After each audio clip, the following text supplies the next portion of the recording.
You can find me every night I'm off the hook.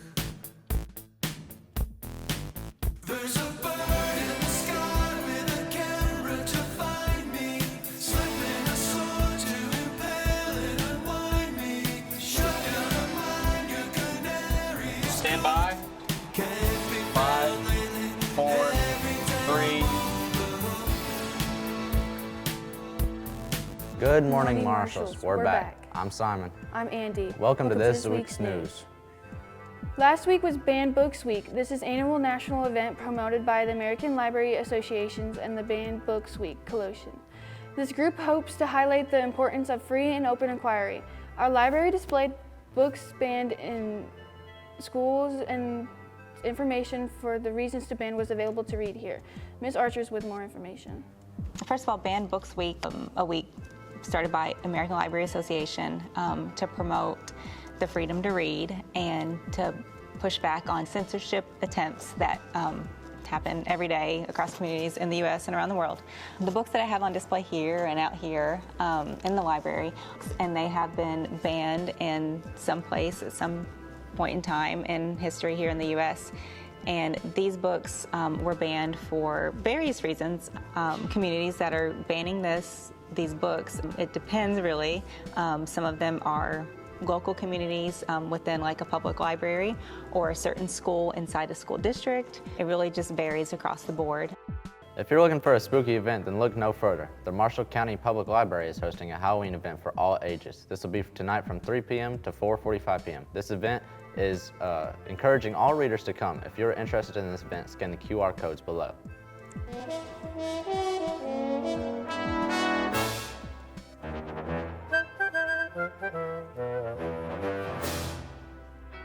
Why was 6 afraid of 7? Because 7, 8, 9. Ha ha ha. 6, 7. With Halloween around the corner, teachers have begun to set up some spooky decorations on their doors. It's a festive fight in the halls between teachers. There's no tricks or treats here, just haunted vibes all around. Let's hear the frightening responses from our ghoulish teachers. We decorated our door because it was fun. We love to celebrate Halloween and we love a little friendly competition. I decorated our door for Halloween because it's fun, some friendly competition, some school spirit, and I actually had my class do it, so they got to work on some teamwork together to come up with a plan for the door. So the reason why I decorated my door is Halloween is like my favorite time of the year, and it just sounded like fun, and everybody likes a little bit of competition, so hopefully I'll win something. Football game tonight? It's senior night and we play Apollo. While you're at the game, check out our cool fundraiser on the track. The Marshall FCCLA is selling snow cones. It will be a big hit. It was a big hit last week. They are also painting faces. All money goes back to the club, so go check out the game tonight. The showing of Tinkerbell is just a few weeks away here at MCHS. Be sure and get your tickets when they go on sale. I heard a rehearsal is doing great, along with some collaborations between classes on making the set itself. Here's more on the progress of Tinkerbell. Hello, I'm Garrett Turner-Coomer, one of the actors within the Tinkerbell play. The carpentry class has been working their butts off to get this play set done. As you can see, it's mainly finished, just needing a little bit of touch-ups.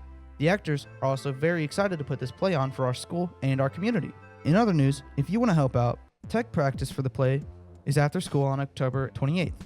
You can email Chad Darnell for more information, or if you're interested, there are limited spots available, so please ask him now. The Ag Shop is getting a touch-up lately, from shining the floors to painting the walls. Make sure we keep the shop in tippy-top shape. It's really coming together just this past week. They've started putting the TVs in freshly remodeled classroom.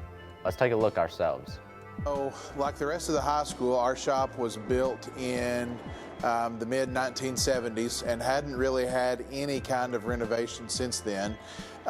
So one of the major issues was that there was only one bathroom. So boys and girls had to both use the same bathroom. So we added on a new bathroom, kind of gave everything a facelift, kind of bring it up to current standards. So the shop's been worked on ever since the beginning of, or the end of last school year. So students moved things out of the classes right at the very end of school, and construction work went on through the summer, and then has gone on up through about fall break. I think by the beginning of November, everything should be ready and complete, and we should be able to, be in the shop and do all the things we need to do. Here at MCHS, our teachers try to make the school a warm and inviting place.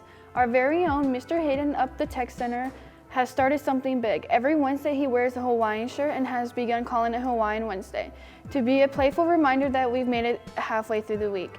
Recently, some other teachers on campus have caught on and hope to see students join in too. Let's give it to them. Everyone's crazy for her Hawaiian shirt these days. Stay classy, Marshall. Now it's time for this week's edition of Tech Center Recognition with Jackson Ragsdale. Follow him to this week's journey to the 3D printing class.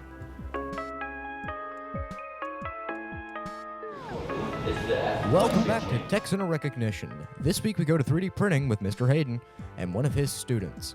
Now, what do they do in 3D printing? Well, they model and 3D print everything that you can imagine. Just about anything is on the board for them. So in 3D printing, what we do is we have certain projects at times. We can use a wide array of 3D printers we have, and what we do is we experiment, we push the limits of the 3D printers to see what they all can do, and it's a pretty neat class. I'd recommend it. It's a wide array of things. We get projects to do. One thing I've 3D printed so far is a house plan for a dream house, but I've also 3D printed a little Pokemon. I've also 3D printed like a sword for a Halloween costume. All in all, you can do what you want, but you also have, obviously projects he tells you to do. But they're all very good. They're a very fun class. Yeah, it's just kind of whatever the day has planned is what you 3D print. Thank you, Brayden Carroll, for giving us this beautiful information about 3D printing. Now, this 3D printing class is the second follow-up class to Engineering 1. So, this is the further pathway into engineering, and if you continue down that road, you can eventually go into co-oping or anything like that. Please check out 3D printing, and this is this week's episode of Tech Center Recognition. This is Jackson Ragsdale, signing off. It's important for us as students to get real-world experience and understanding of their interests and passions. Here recently, our Tech Center students got that opportunity and went up on a field trip to Murray for informational on potential construction careers. They learned about jobs and opportunities for the future. Let's go up to the Tech Center itself to see the impact that it's made. It's basically a bunch of vendors that come through and give the kids the opportunity to use some of the tools they have and some of the equipment that they use. Just explore different pathways that we offer up here at the Technical Center and choose something that you enjoy to do and that you want to make a career out of. A reminder for all of our AP student registrations for fall. A full year course of AP exams begin on October 14th and ends November 7th. There will be separate registrations from spring AP courses. If you have any questions, you can contact Ms. Burnham through the email on the screen. Governor of Schools for the Art is a program that is open for anyone who's interested in any types of art form. You can apply for more than just painting. You can apply for film instruction or vocal music, creative writing, and much more. The deadline for GSA is January 18th, 2026. The GSA admin team will be hosting webinars from now until December 3rd with more information about the program. If you would like to sign up, you can scan the QR code on the screen. Here's Mrs. Cope on how GSA could benefit you. There are quite a few benefits. First of all, it's not just like a summer art camp. If you get accepted into the program, it's completely free for you. So it's very competitive, and you get to meet students from all across the state in your field of study, and so you get to meet new people and kind of do some networking, and people have come back with new friends and stuff like that, so that's good. It is a very supportive community, and one of the biggest things is that there's opportunities for college credit and scholarships. A lot of colleges do offer free rides if you are accepted into GSA. Clubs are always looking for people to volunteer. Well, here's a volunteer opportunity. Marcella's Kitchen needs your help. Marcella's Kitchen is a community kitchen that has been feeding the hungry in Marshall County ever since 2011. They have served over 6,000 meals in the past month of March alone. They say they need it is greater in the county, which also means they need more volunteers to help meet that need. If you are interested in this opportunity, scan the QR code below. Coach Donahue often finds his marshals in the spotlight when he leads them to victory, but this time the roles are reversed. In this exclusive sit-down interview with Coach Donahue by Austin Edwards, we find out where Coach's passions and love for the game comes from, while also learning about some of his childhood idols and heroes. Let's hear more about it from Coach. How do you feel about this coming up basketball season? So this season will be a little bit different than previous seasons because we have kind of a new group of guys. We have some guys that are returning that have a lot of experience, but most of our guys do not have just a ton of varsity experience. What is your favorite basketball team? My favorite pro team would be the Boston Celtics. I've always been a Celtics fan, big Larry Bird fan back in the day. As far as college goes, that would be the Kentucky Wildcats. What made you want to be a basketball coach? Well, to be honest with you, it's just kind of basketball's in my blood. My whole family has been involved in basketball, so I grew up playing, and my uncle was a coach, and I kind of wanted to follow in those footsteps. What is your favorite basketball event? For high school, it's hard to beat the Hoop Fest and then the district and regional tournament. And then I think in college, March Madness is the best sporting event that there is. Thank you for talking to me. Thank you.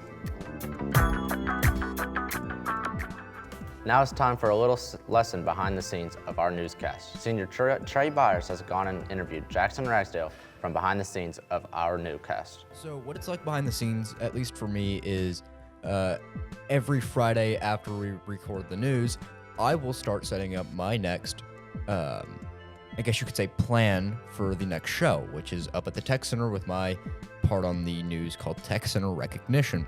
Now, what I will do is I go up to the Tech Center and I interview people about their classes and what they're doing. And you do all of this, you have to edit when you come back, and then you have to write a script for it for the anchors to lead into. When we edit, we put it on a rundown, we put our scripts there, we put anything we need really.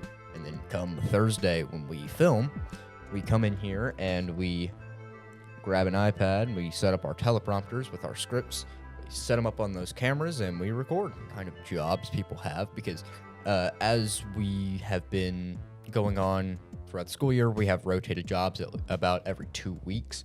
It seems like it's going to be better. So really, that's all we do in the news class, or at least that's what I do, and I've really enjoyed it. I do recommend it to anybody who is interested in the media class or pathways, and that's what I do, and that's what everybody else does, basically. They do their own stories. We all do it. We all very much enjoy it. And thank you, Trey, for having me here. That's a wrap for this week's news. Hope you enjoyed it. Have a good evening, day, and night.